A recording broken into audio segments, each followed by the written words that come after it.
We're not what is happening to us. And no matter how we identify with that, we can identify differently. We have the ability to transmute ourselves and transcend and ascend past our limitations.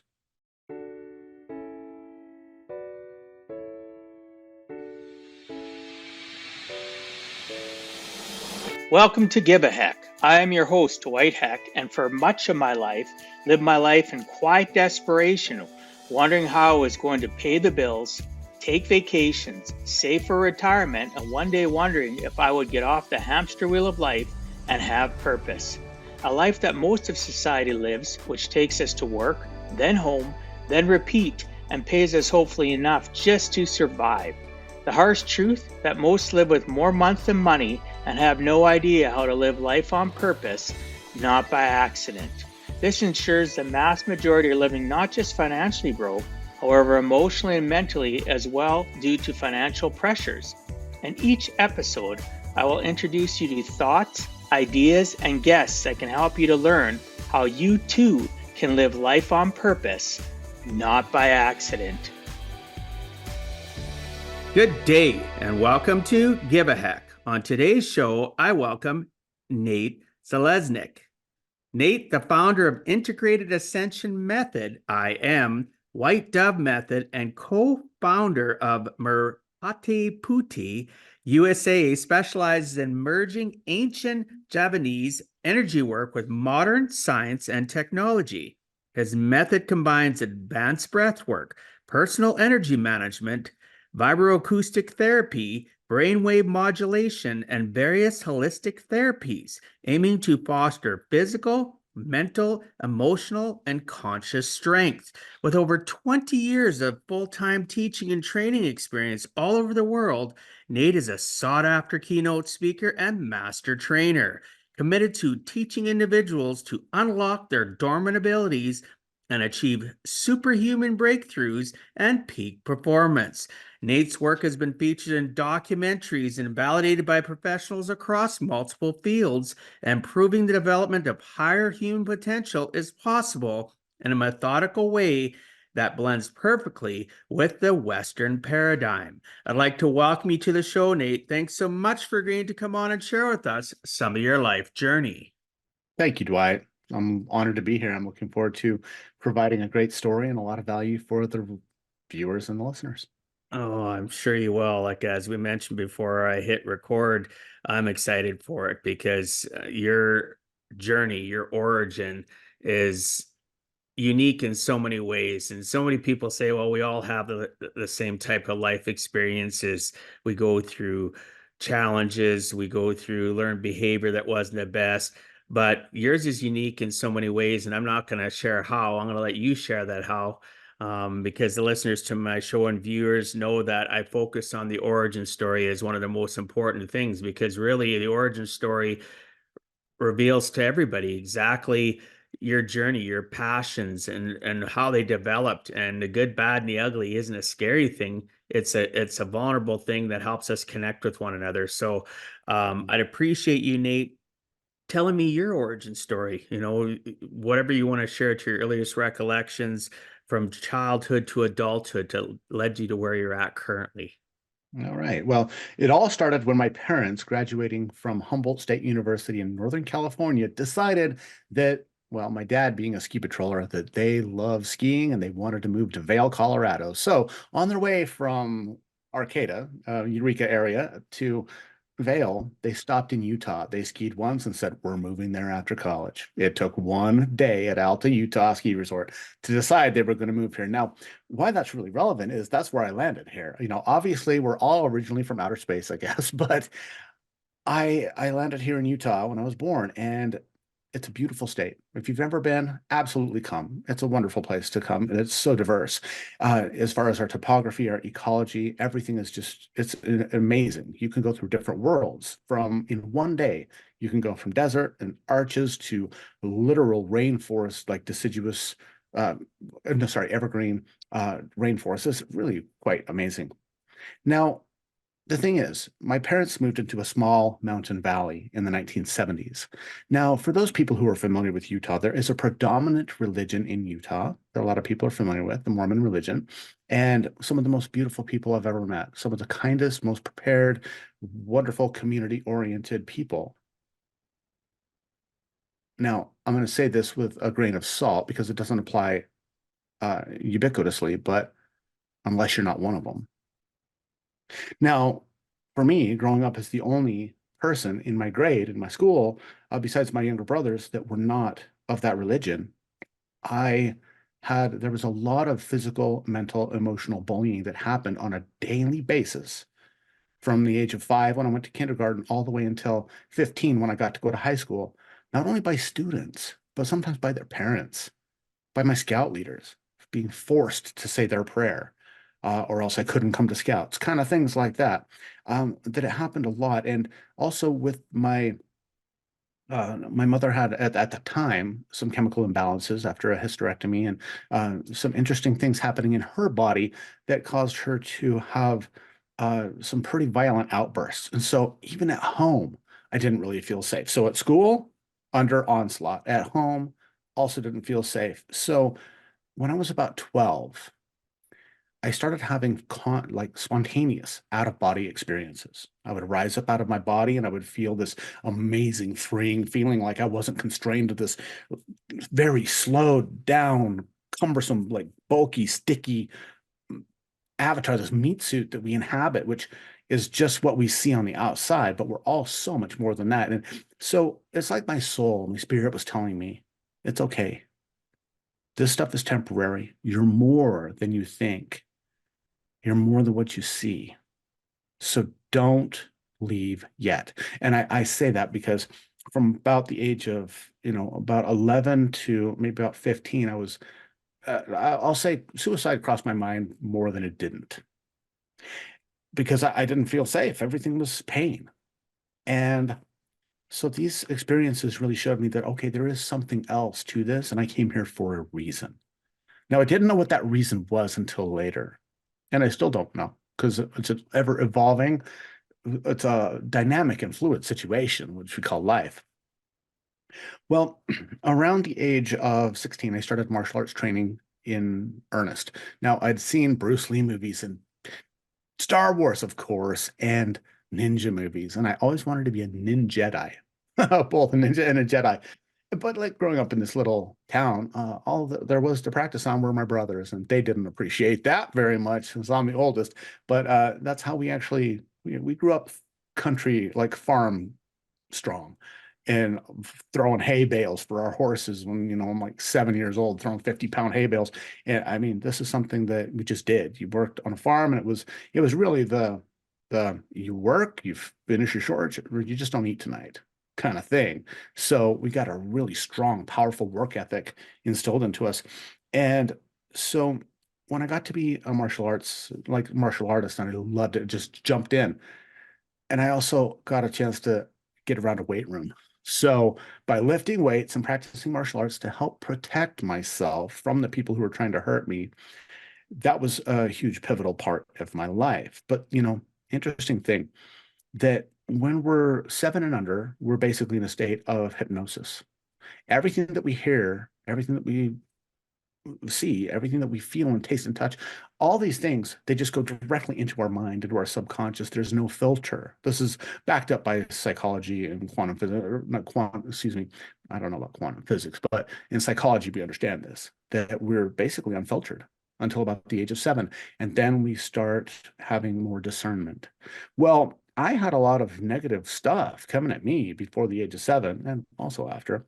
And so my life has actually been spent, a lot of it has been doing different therapies, different plant medicine journeys, different meditations, and trying to work on this aspect that I, up until a few years ago, considered to be wrong with me because other people told me there was something wrong with me. So compensating for this unworthiness, which I think a lot of people do, was a big part of my life, the whole self-improvement, because obviously there must be something wrong with me, so I must have to improve self, was really a big part of my life. And so when I started having these out-of-body experiences, I then, at the age of 16, started researching what hell is happening to me. And I found the Monroe Institute, which is in Faber, Virginia, and they are world famous for helping people achieve out-of-body experiences in remote viewing to the point where the United States CIA used to send their remote viewing spies there to spy on the Soviets and teach people how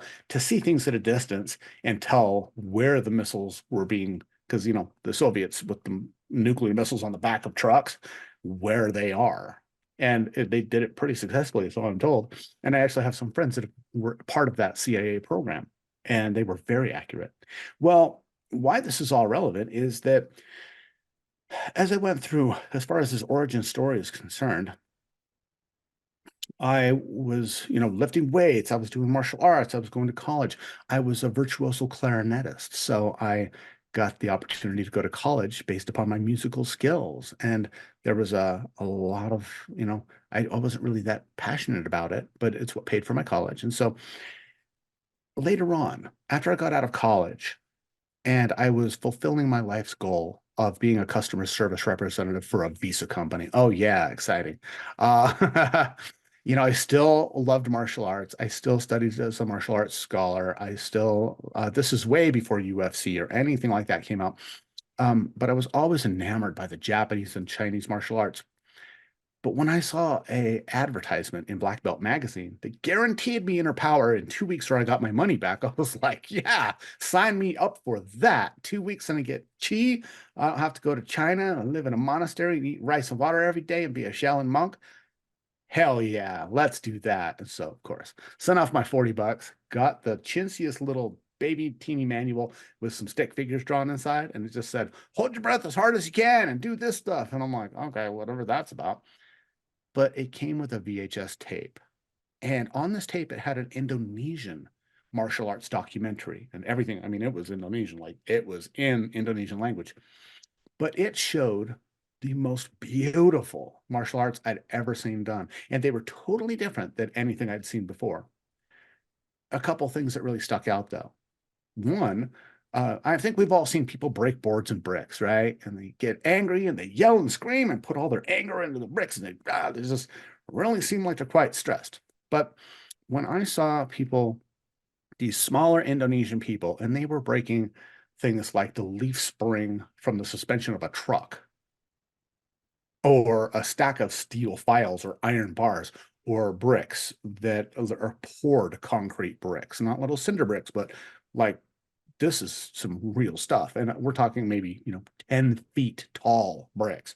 And these just, some of them just barely touching it and they're just exploding. I'm like, no way. That's gotta be fake. No. Well, but I had to watch it a few times because, yeah.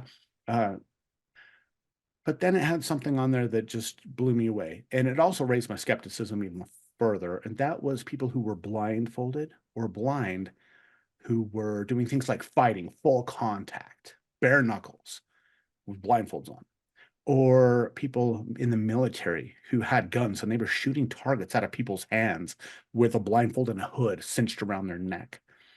And then it had blind people, people whose eyes were white as a sheet, who were doing a demonstration for the Sultan of Oman.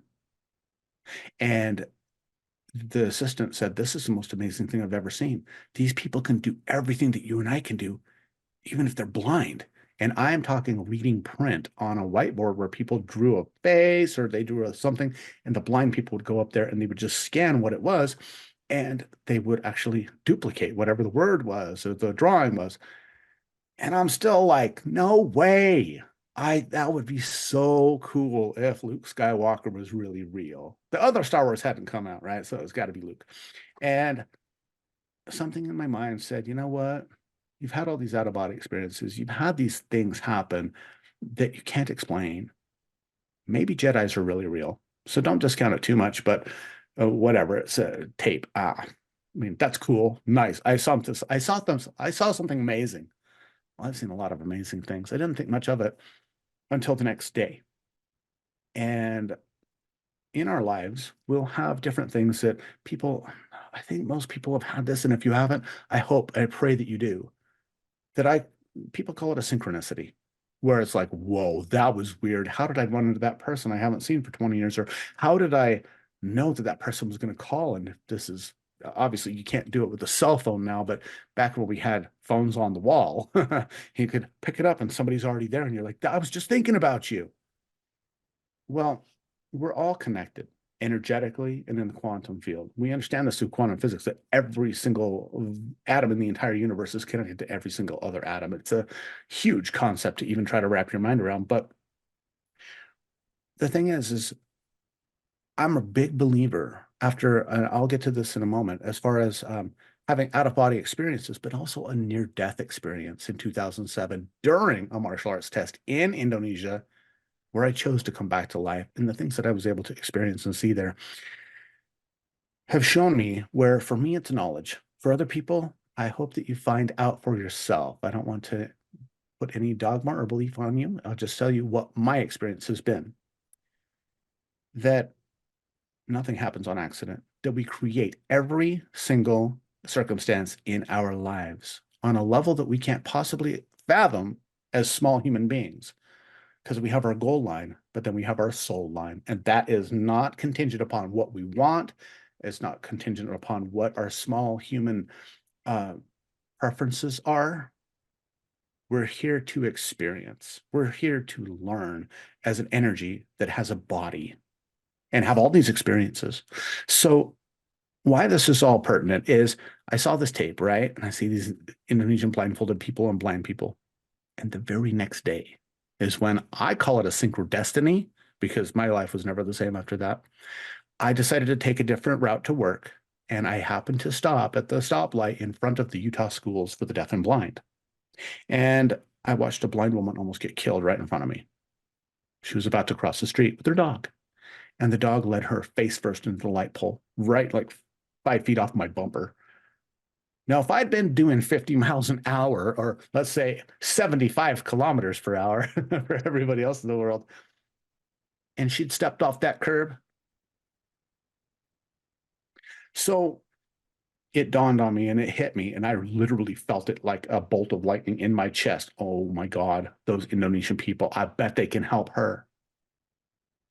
And so right there in my car, this was an epiphany of proportions I can't describe unless you've ever had one, where my life path was revealed in front of me. I was going to help that woman, even though I'd never met her, and I still never saw her. I never found out who she was. And I've never met a blind person before in my life up until this point. But I was going to help those Indonesian people come here and help blind people, whatever it took, if it was possible. So I went to the library, because this is in dial-up internet days, and there was no way I'm going to try to surf and find these people on dial-up. So I went to the only place at high speed, and it took me about 2 weeks. And I did find the Merpati Putti, or the white dove, martial arts system that I saw on this video. And there were many martial arts, but I only understood 2 words on the tape: Merpati Putti. It sounds funny, but when you think of a white dove, well, that's a symbol for peace and justice for all of humanity. That's pretty unique in the martial arts world, where you've got like red dragon and black tiger and, hyper violent monkey or whatever it might be.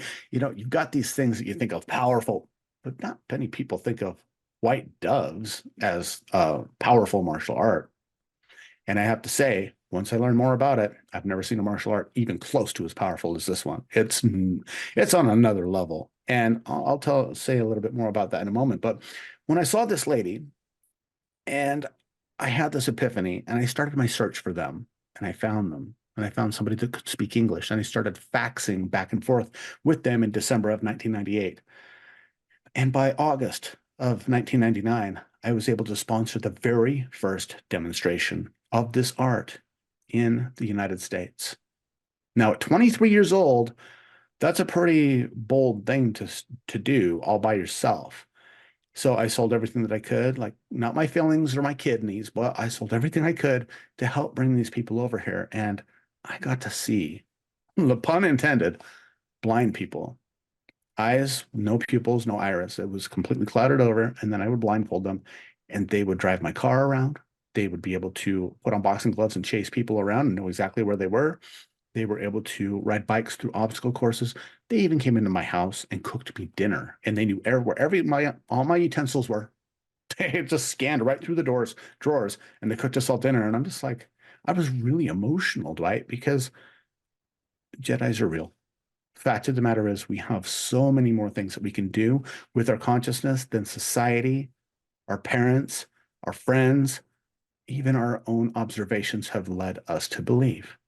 And I got to see it right there. And once you ring a bell like that, you can't unring it. So I was still pretty skeptical up until this point. And then I actually got to experience it myself. And they did something pretty amazing.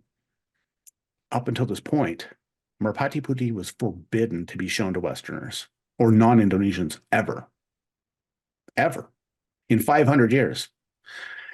And they started teaching me some of this breath work. Now, this is before Wim Hof. This is before breathwork became a buzzword and became really popular. And this is a unique kind of breathwork, unlike any other period. It's just most, you feel like at the end of the Matrix, where the original Matrix, where Neo jumps into Agent Smith and blows him apart, and then he flexes and the Matrix goes, whoa, whoa, whoa, whoa, whoa, whoa, whoa. You feel like that after you do these breathwork exercises, because you start to step into this higher understanding and perception of non-locality of consciousness, meaning we're everywhere, and our place that we are simply light. We're light that is slowed down, which is what Einstein said, that there is no matter. All matter is light that is slowed down and condensed for us to be able to perceive it. Well, that's all good and well. And they taught me a little bit of stuff, but I knew I wasn't going to be able to train. That was forbidden, and I was okay with that. I just wanted to help blind people. And when the chairman and the team was about to leave, there was this guy that I met right at the airport. This Indonesian guy walked up to me before they even got off the jetway, and he said, "Hey, my name's Dr. Heru, and I'm good friends with the 11th generation royal family heirs of Merpati Putih, because it is a royal martial arts system. And I'm going to hang out with you for a week." And I'm like, "Very nice to meet you," because I was using some Indonesians that had really broken English. And he's like, "Yeah, all right. I'm an ear, nose, throat surgeon in Indonesia, and I'm a speech language pathologist here." So I'm like, all right. So no, I started off my Merpati Putih journey by feeling stupid. But at the end, when they were about to leave, they told me, "He's going to be your trainer." And I went, "Wait a minute, what? Let's back up. What?" And they said, "Yeah, you're going to be the first ever person that has been allowed. The 11th generation heirs have said, because of what you've shown you're willing to do to help this come to the world and help people, you get to be the first." And I was like, wait, no, no, no, no. I'm not. I've always wanted to be a Jedi, and that's great in theory until the Jedi Master says, yes, you can start training. You're like, oh, this is going to be hard. And as powerful as my drive was to help people, when faced with the opportunity to bring this special, beautiful art to an entire, I don't know, rest of the world outside of Indonesia, that was a massive, massive anxiety came up in me. And I decided, you know what? There's a reason that this happened. There's a reason I saw this. There's a reason I saw her. There's a reason that I brought him here. There's a reason that they showed me some stuff. I'm here for a reason. I'm not here just for a season. I'm here for a reason. And I'm going to step into this and go. Let's go. And so I started training with this guy about a week after they left, the next week. And I trained with them for several weeks until one of my younger brothers joined me. And together, the two of us became, if you've ever seen that movie, The Ghost in the Darkness, with Val Kilmer and Michael Douglas, about these two lions in Africa. It's a true story that these lions would come out of their cave and they would kill a bunch of railroad workers. Just a lot of for fun. They killed hundreds of railroad workers. We were like the ghost in the lightness, where we're living in our own cave and we go out to help spread this light, and we'd work hard and we come back to our cave. And we did that for a long, long time.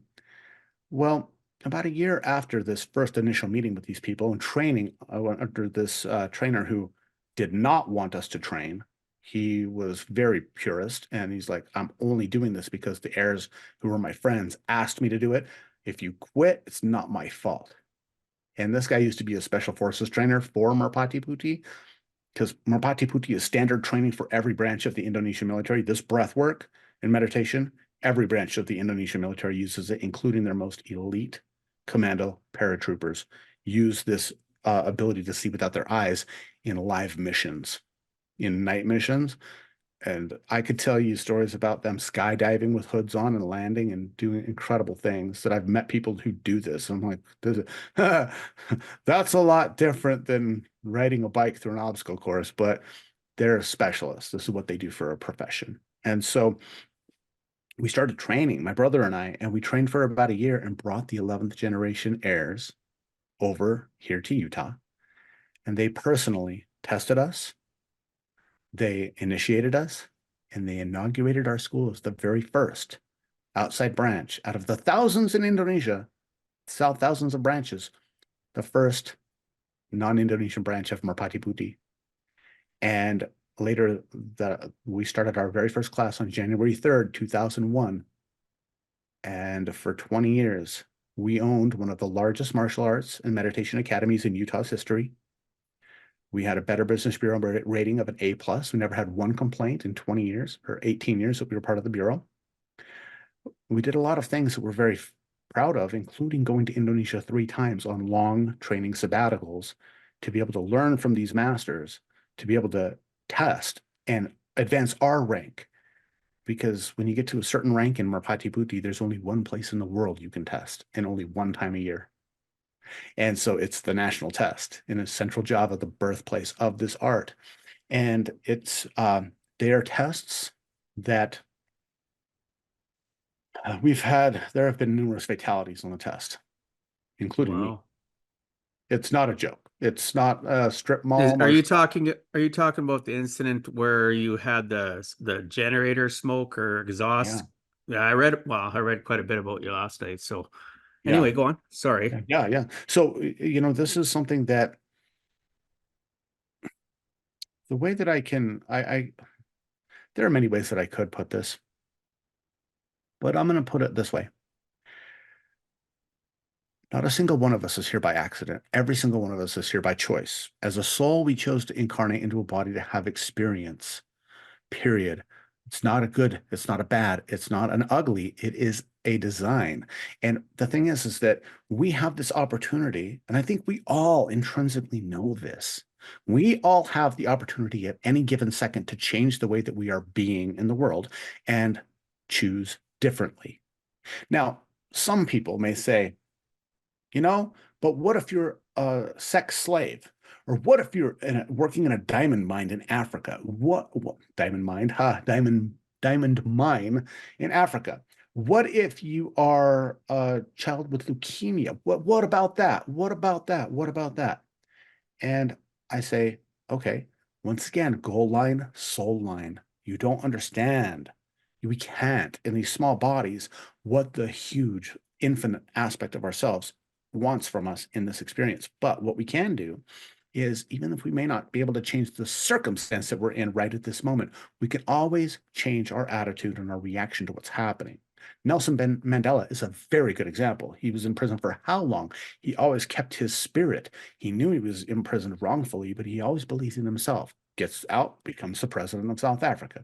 That what if he had gone into the apathy or the shame or the depression, the feeling of lack and worthlessness that prison causes? Would he have ever then become such a great leader? No. So there are many opportunities to see this. Jesus being led to the cross. Why have you forsaken me? Okay. Still having forgiveness for Pontius Pilate and the Romans who were killing him. This is amazing to think that it's possible for us to do this, but that's where our programming comes in and why it's important to do things like with my integrated ascension method, using the Merpati Putih breathwork and a whole bunch of other cool technologies and other systems, gives people this peek experience, this peek into the window of what more of their potential is, that we're more than our physical body. We're not what is happening to us. And no matter how we identify with that, we can identify differently. We have the ability to transmute ourselves and transcend and ascend past our limitations. And it's just a matter, most of the time, of getting out of our own damn way. In order to get out of our way, though, like so many people today, we talked a little bit about this before I hit record. The associations we have, the people we have in our daily lives, the things we have in our daily lives, from media to what we read, what we listen to, even in the car driving around, does not really help us Oh, want to advance. It keeps us on what I talk about all the time, the hamster wheel of life. It keeps us stuck. And it's unfortunate because you talked about the fact things happen for us, not to us. And I agree with that 100%. And you also mentioned there's so many other things you mentioned. I was taking notes, but just the last few things you talked about, things, people that have leukemia or things that happen that are traumatic in our lives, and how we look at it. How do we view what is going on around us? What story are we telling ourselves, or what story do we allow that circumstance to project to us? I know, yes, we can fall into the issue of, well, that person that is a young person, for example, and they get a rare disease. They didn't ask for it. Their body accepted, the soul come to them, it accepted to them.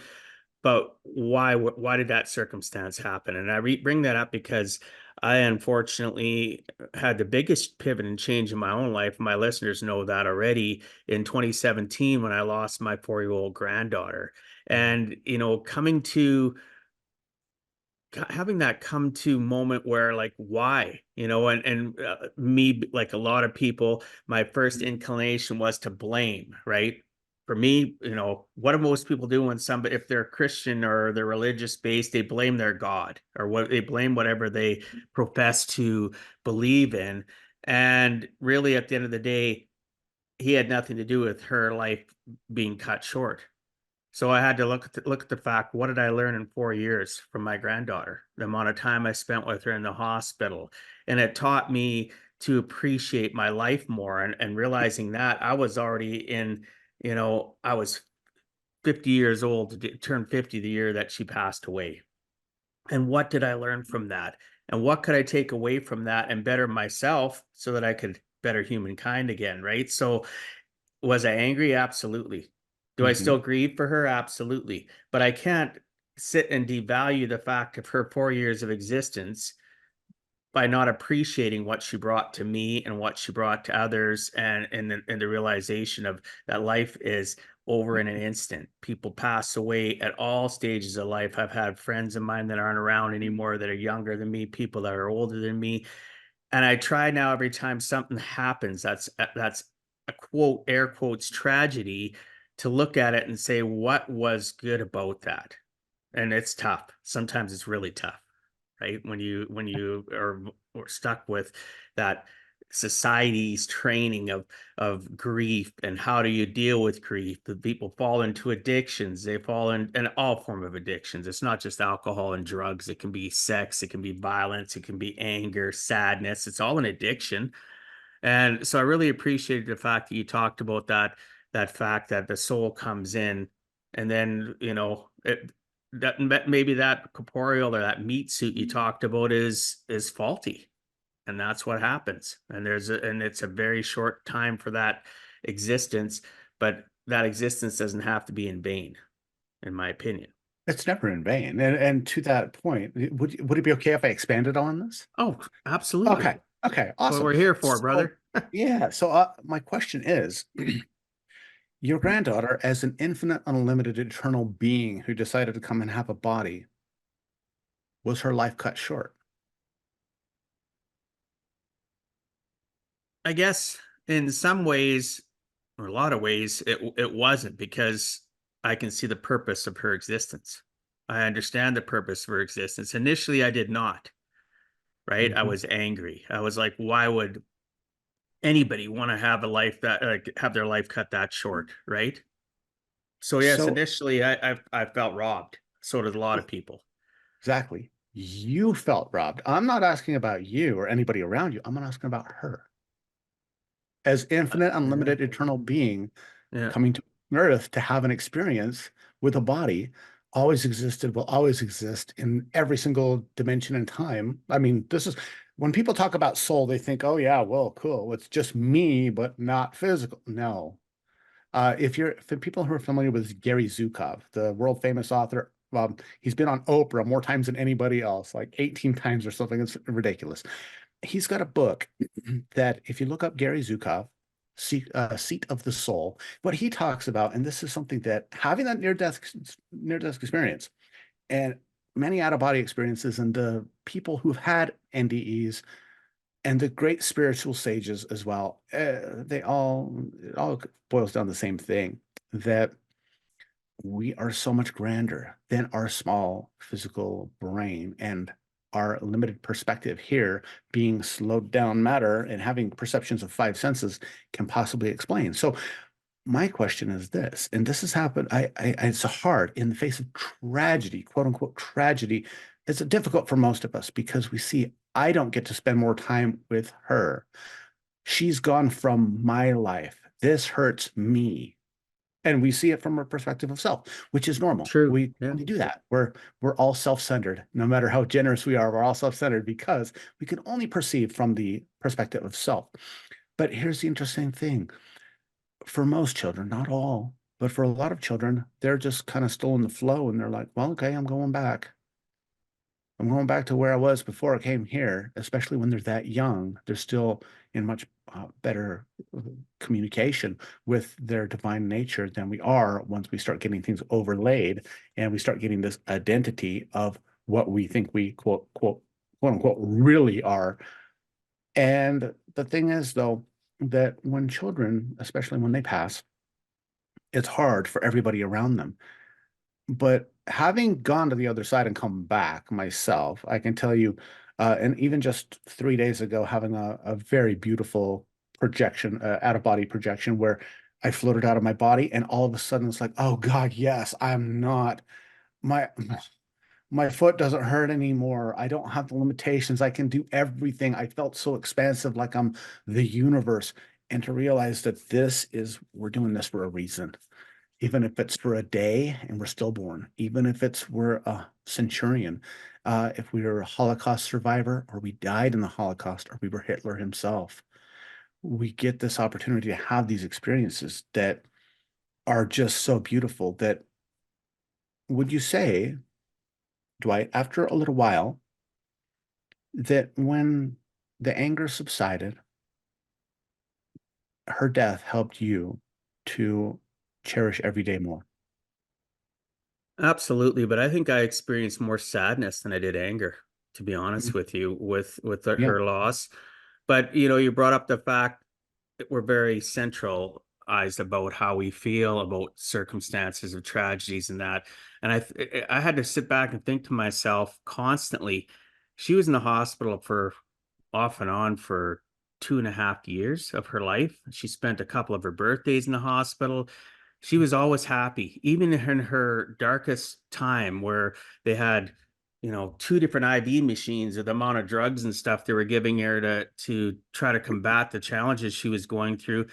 I'd walk in and I'd be fully garbed up and stuff, and she knew Papa was in the room, and she always had a sense of happiness. And that may sound weird to those listening or watching, but she always had a sense of calm. Was she in pain sometimes and crying out? Absolutely. But she had a sense of calm that I couldn't even imagine as an adult going through the same thing at that age, or even as an adult going through the same circumstances. Would I be able to understand things as well as she was understanding? Like you said, we don't have a lot of learned behavior at that age. You haven't had all the garbage of society overlaid on top of you, and you're pretty innocent at that young age. But she was calm.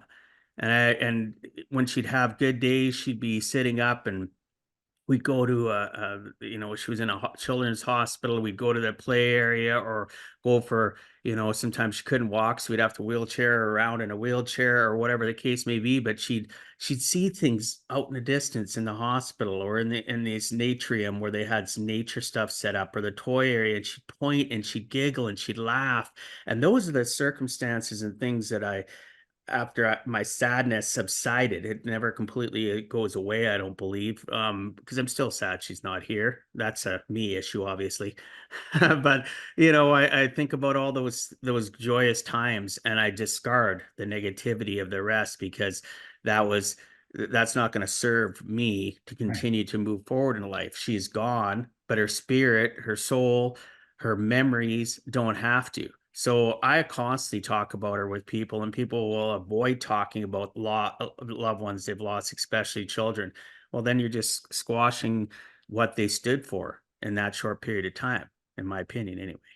Yeah. And so to that point, in many cultures, obviously not in the Western paradigm, but in many cultures, like in India and different Native Americans as well, many, many, many, many, death is a return home.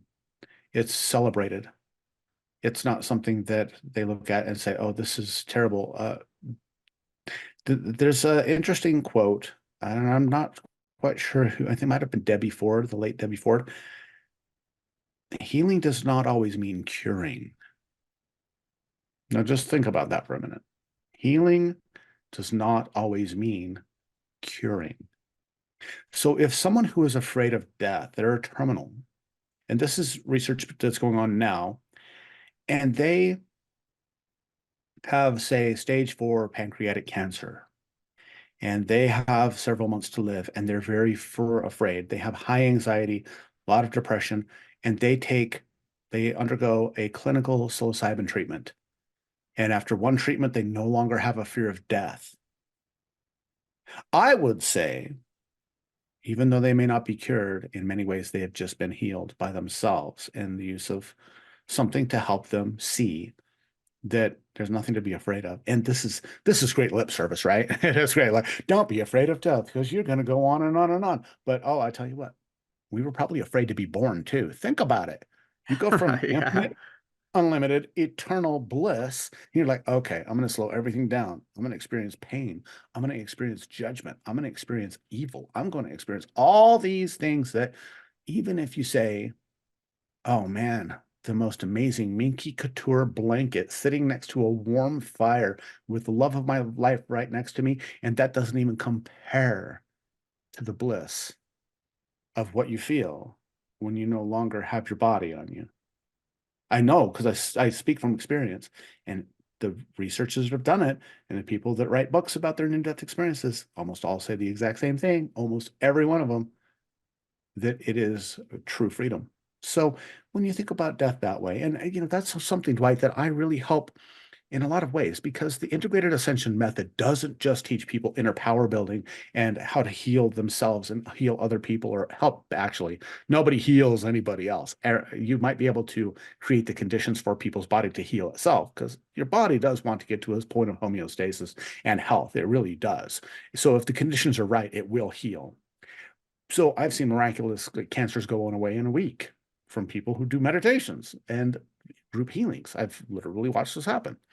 Well, the interesting thing about all this, though, is that we have this infinite power, and yet our five senses tell us that this is all that there is. What I can taste, smell, hear, see, and feel. That's it. But there's been research done on this, that our vision, I was just reading an audiobook, listening to an audiobook a couple days ago about this. With our vision, we can only see 0.005% of the electromagnetic spectrum. That's 5/1000th of 1% of the electromagnetic spectrum, from ultraviolet to infrared and the places in between, right? That's all we can see. But with our human senses, it's even less.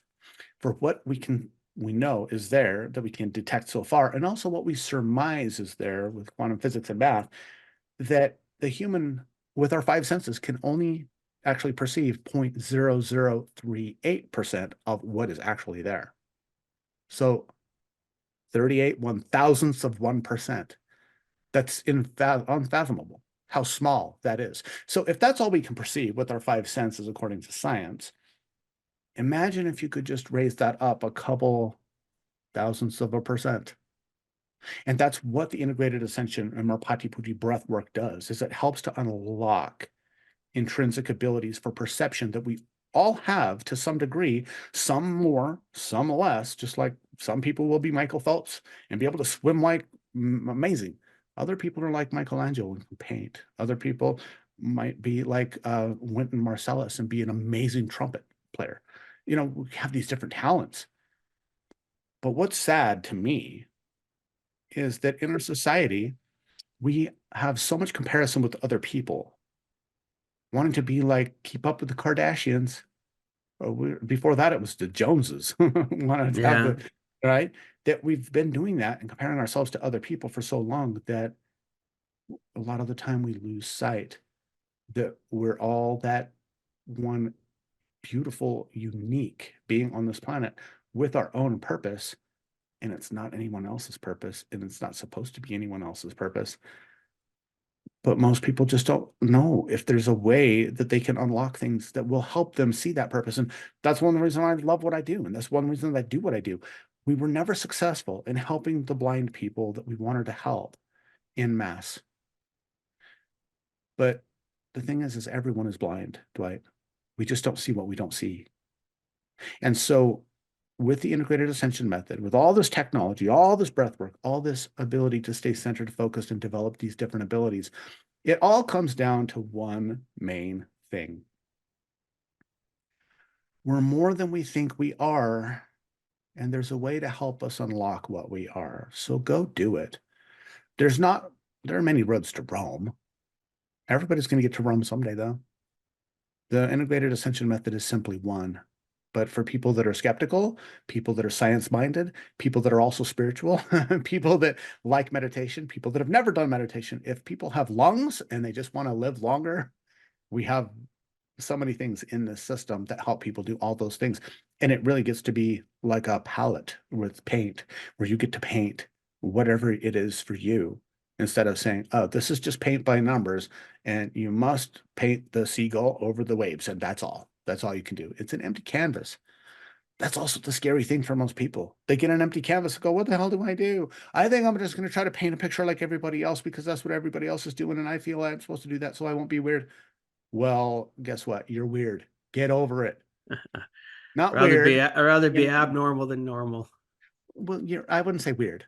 You're unique. Yeah. Yeah. No, We're all, I tell people that all. I told my kids growing up, like, I just want to be normal. Why? Why do you want to be like everybody else? Wouldn't you rather be abnormal? What do you mean? You be your unique self.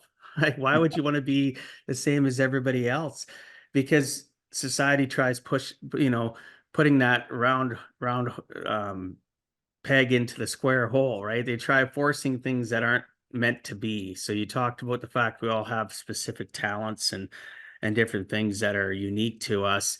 And we just need to unlock them, discover them. And you talked about, your specific method. But there's a few questions I wanted to ask you about, because I read about we talked about the Japanese energy work, right? yeah, And you started on that obviously years ago, and it integrates today with modern science and technology. How does that okay, integrate, and how does that flow into, so you can just go flow into your own method of what you've designed as well, right? In yeah. regards to breath work, energy management, your vibroacoustic therapy, all this, how does it flow from the Japanese all the way to what you've got today? And explain some of that process if you don't mind. Sure. Well, in order to do that, going back and looking at what Merpati was originally designed for, it was designed for warfare. It was designed for combat. The king of Java, unlike, say, in the West, like European kings, they would they would either be in their castle telling their generals what to do, or they'd be on the battlefield at the very back on their horse, right? And saying, do this, do this. In Java, the king always led from the front. So think Sauron in Lord of the Rings out in front, just laying waste to people. But let's say chess. What happens in chess if you kill the king? You win. When it comes down to kingdoms, you take the kingdom. So the Javanese and all the people who would build this amazing amount of chi and be able to use it in bladed combat, they had to be able to dispatch people immediately and move on to the next person, right? Or else, guess what? You lost your kingdom. And so the king of Java his name, and don't, no test on this, his name was Prabhu Omankurat. And so as it was explained to me by one of the heirs, royal heirs, he disappeared for a while in the 1500s, I believe. He disappeared and went to India, and he came back with this amazing breathwork technology, which I can tell, just based on what I know and having studied other systems, is a combination of Kriya, Pranayama, and Kundalini Yoga in a very unique way. So he comes back with this amazing system that creates health and vitality, but also amazing inner power and psychic abilities to do things that should be considered impossible, which we just, after you do it for a while, you're like, well, I'm possible. But that's where it started. And so for the palace, his family, and then certain, I'm sure, taught the guards, the palace guards, and some of the soldiers, I'm sure, taught them some things. Well, this was handed down from father to son, then to a daughter. And so the actual martial art of Marpati Putti, the combative system that we practice today, a lot of it was designed by a woman, which is one of the only martial arts that was actually created by a woman. And so, because women, especially in a Muslim nation, not given a whole lot of freedoms. So go fast forward until 1963, it was released to the Indonesian public during what is called the Indonesian genocide. And during this period, over 500,000 Indonesian people were killed by their government. And so they had to overthrow. And so the 10th generation royal heir to Merpati Putih and two of his sons, they released the Merpati Putih knowledge to the Indonesian people to help them be more connected to each other. So it's definitely there's something with martial arts, the camaraderie of going through something. Same with the military. If you're in the Marines, it doesn't matter where you are. If somebody says Semper Fi, you know what that means, the U.S. Marines. And then it's massive respect, because even if they did it 10 years before, massive respect because you've been through the same hard thing together. And so then they would release it for that reason, but then also to help people defend themselves with the martial art, right? Because people were getting slaughtered. If you look it up, the Indonesian genocide, it's definitely not a feel-good research project. So they released it for these reasons, but then they kept it in-house, right? Only for Indonesian people. And then 1999, and then I started training. Now, from 1999, when I started training with one of my brothers, and then we opened our first school in 2001, and for 20 years, we owned this large martial arts school, and we taught kids martial arts without the inner power, without the breath work, some meditation, because kids definitely need that. The full Merpati Putih martial arts, which consists of fighting, forms, inner power, generation, and breaking hard things, energy healing, and then this vibrational vision skill. We also taught seniors health and wellness, breath work, and meditation. And then we started training people to see with other eyes. But when COVID happened, over half the martial arts schools in the United States closed permanently within 6 months. And we were one of those. Even with the government assistance, people didn't want to spar over Zoom. They didn't want to try to sit there and go through a class huffing and puffing with a mask, 6 feet distance, face shields. And we remember the pandemic. And so we had to pivot, and we pivoted strongly to teach just the vibrovision, the blindfolded skill, to people who were willing to travel. And we teach them in seminar format. Did that for a couple of years. And then in November of 2022, my brother and my business partner of 20 plus years and I decided to split ways in our business, because we both feel that we have different missions to fulfill for a different subset of the human population. His ideas, that's just what you get when you get two lions together. They both are going to have their way that they want to do it. So it's important that they also have their own territory and their own prides, right? And so we did great things, and I'm so proud of what we did for over 20 years and the way we were able to help thousands of people all across the world in so many different ways. But then it came time for him to do his thing and for me to expand into what is now the Integrated Ascension Method. So back to your point with how does this all integrate with modern technology? So what I decided I was going to do, because I've always been a nerd, I'm self-admitted geek. Pick me. Pick me. I am too. I love tech. I love biohacking. I love all kinds of different things. I want to try to fill this head up with as much knowledge as possible, not because I want to win the Jeopardy game show, but because I just have always wanted to know what's that. I've always been curious. So at the core of the integrated ascension method is the Merpati breath work, this inner power development, the psychic abilities, the healing work, vitality, including bedroom vitality. Can't even tell you how many marriages and relationships have been saved because that aspect that was missing in their life. Now, no little blue pill necessary. Just breathe the right way, and you got the nitric oxide and all the power you need. That it helps. It's amazing. So all of that is the core. But then using the in harmony meditation cushion, which that you sit on this, and I use it every day now. It's invaluable, and I actually sell it on my site with a big discount for people because if somebody's an actual serious meditator, this is game changer. You sit down on it and you can program it with their app of whatever frequency you want to feel. Let's say it's 528 hertz for your heart. And you sit on it and it vibrates every cell in your body with a transducer. So it's sub-audible, but you feel it and you can change it whatever one you want, or what you're feeling that day. So that's a huge game changer for me as a meditator, and anybody who meditates. The in harmony cushions are just incredible.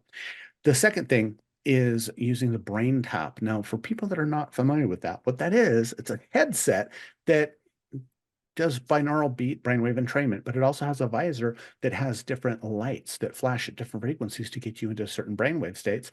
And it even has LED lights, red and blue, in your ears, because science is now understanding that we have light receptors in every cell in our body, including like our liver cell and our spinal column cells. We have light receptors in every single one because, like I said before, what Einstein said, we're just light. And on a subatomic level, there is no matter. We know this mathematically and even observational, I guess. I don't have a microscope that powerful.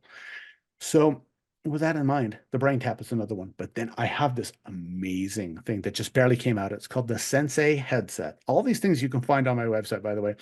The Sensei headset is a 5-in-1 brain training system that helps not to just put you into a brainwave state, but it does that and then teaches you how to hold it and go back there at will, which this accelerates the learning curve of meditation by, I would say, 50-fold. So it's got EEG monitors on your head, so it actually can show you where you were at and how long you were at, and it gives you rewards through little tones like you're doing good, you're in more of an alpha brainwave state, or you're in a theta thing. This is for healing, or this is for calm, or this is for an energy boost. And then it has obviously technology for sound, but then heart rate variability, finding out how much in heart-brain coherence you are, how much in the actual state of flow you are. It's just incredible. So Sensei, I love that. Then I'm also a certified body code and emotion code practitioner. So if people who are familiar with that, it's one of the most powerful energy healing modalities that has ever been seen. It works on almost all chronic health conditions. Now, it's actually patented. It's so powerful, it was given a patent by the U.S. Patent Office. So the body code is very powerful. And so as a practitioner, I help people with that as well. And then friends of mine, they create, like I've got a pyramid right here, right? So we've known for a long time that pyramids have interesting energetic properties.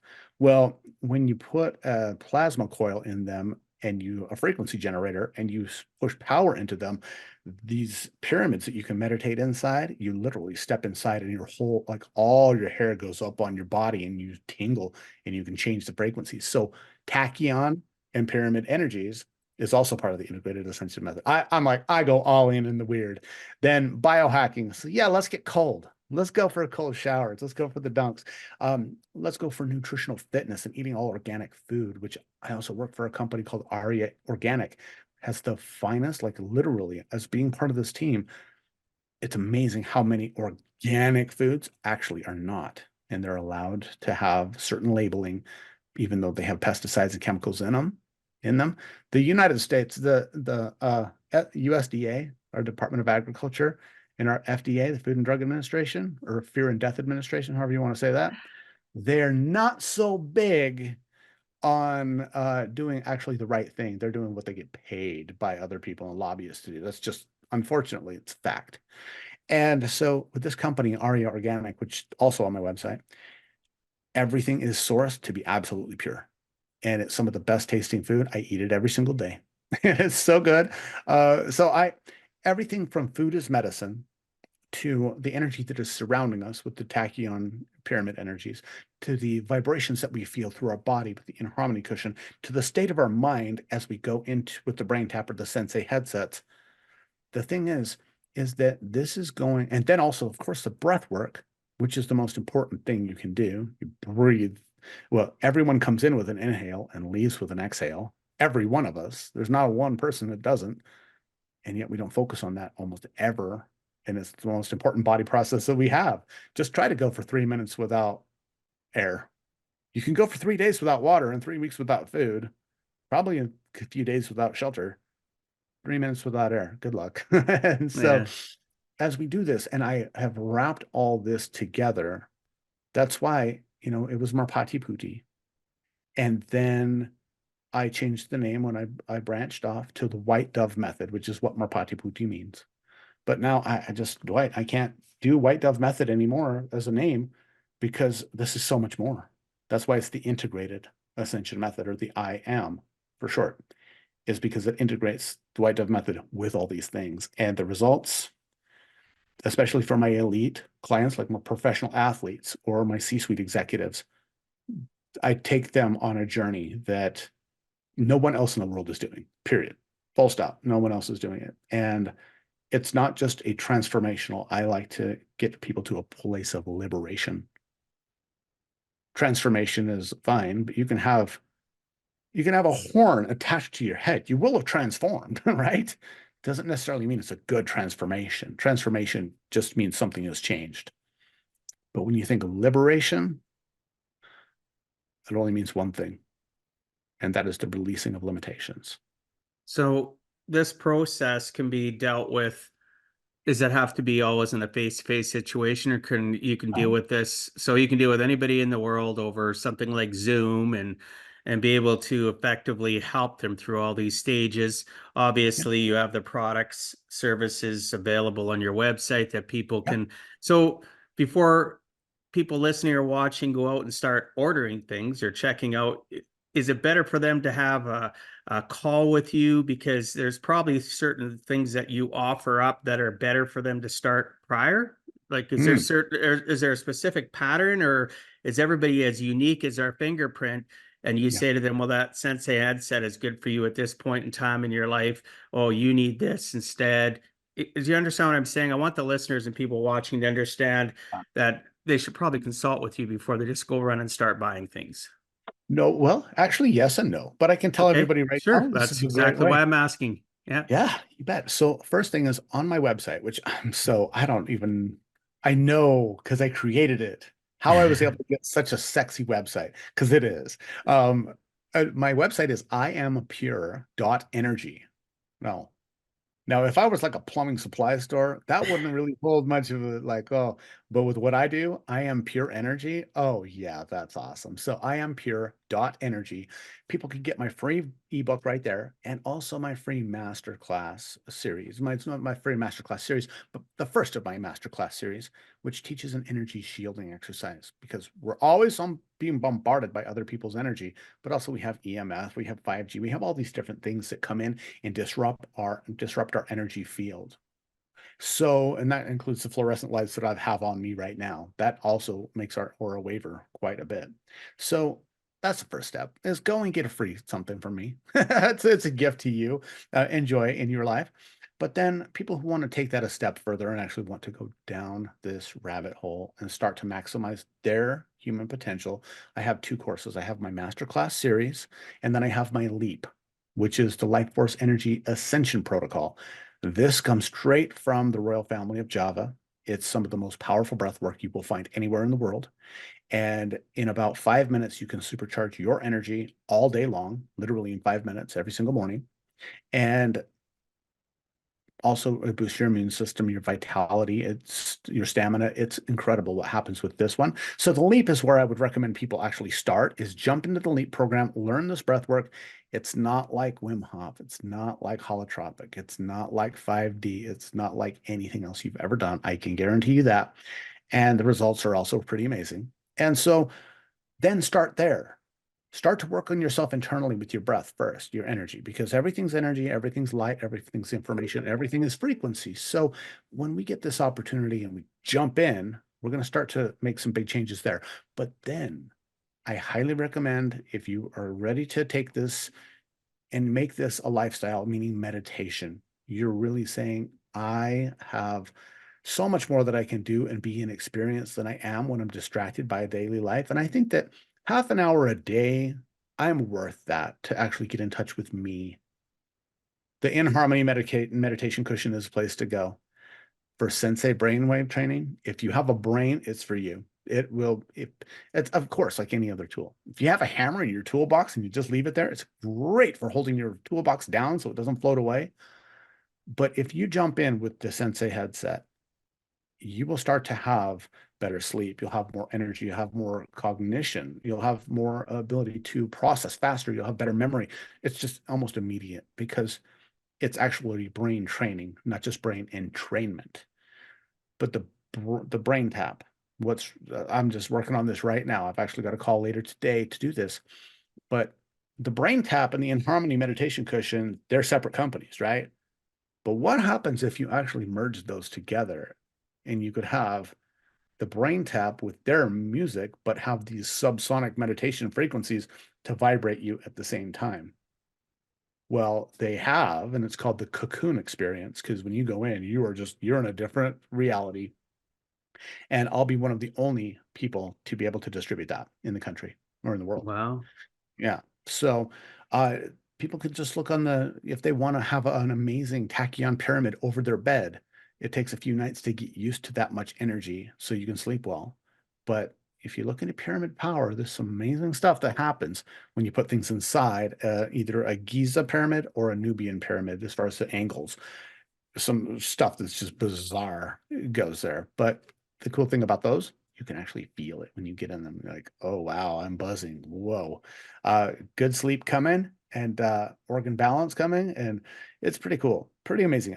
As far as with like body code and emotion code, people can actually order sessions with me right online. You just look at my calendar, order a session with me, and we can do that by phone. We can do that by Zoom, anywhere in the world, because it's based upon the quantum healing paradigm where time doesn't matter, space doesn't matter. I've had people go from a 9 in their pain scale down to a 1 in a half an hour after having chronic pain after massive, like serious car accidents. People getting off of their narcotics. It's just amazing what the body code does for people, even at a distance.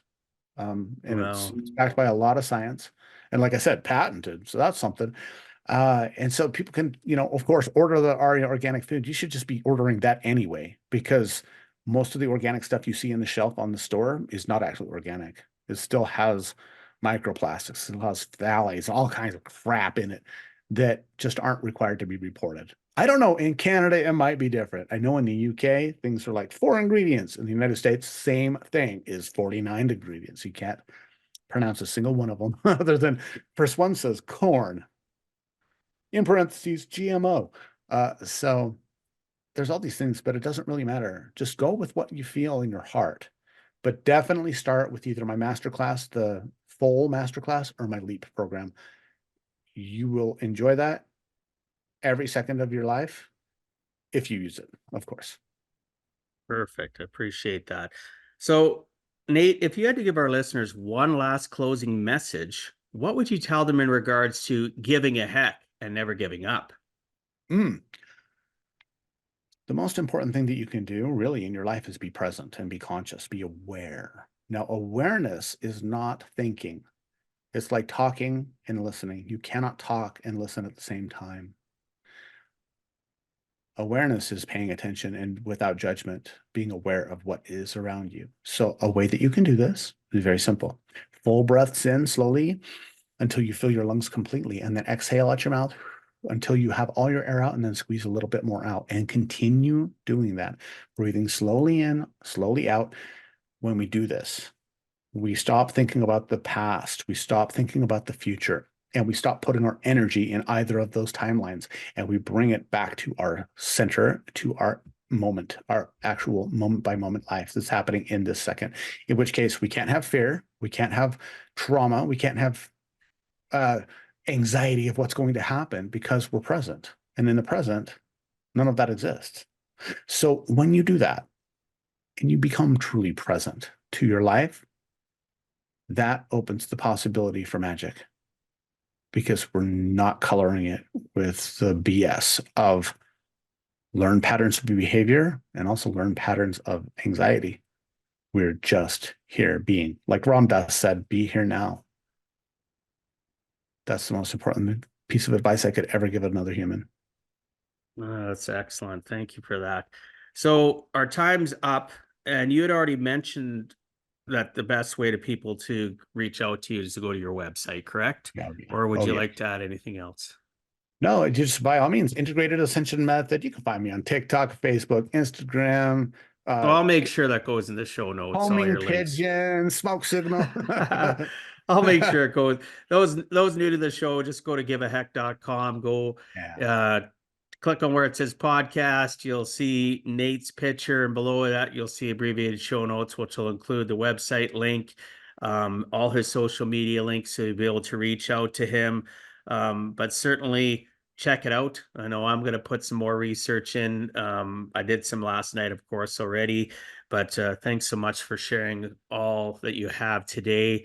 Obviously, you're so much more than just the last hour, but you did a great job of, I guess, itemizing what you've gone through from your origin to where you are today, and how you continually are evolving as a person to better humankind. So I appreciate that. And, thank you for that. My pleasure, Dwight. Thank you so much for having me, and for everybody out there. Create a great now on purpose. Oh, absolutely. Purposeful life is what we're all looking for and striving for, and what, I talk about in my book, but it's such a small 1,000th of 1,000th of a% of what we can experience. And you're part of that, right? You're part of that evolution of people and what they can experience and how they can move forward. So thanks so much for being on Give a Heck, Nate. I appreciate your time and sharing some of your experiences so that others too can learn it is never too late to give a heck.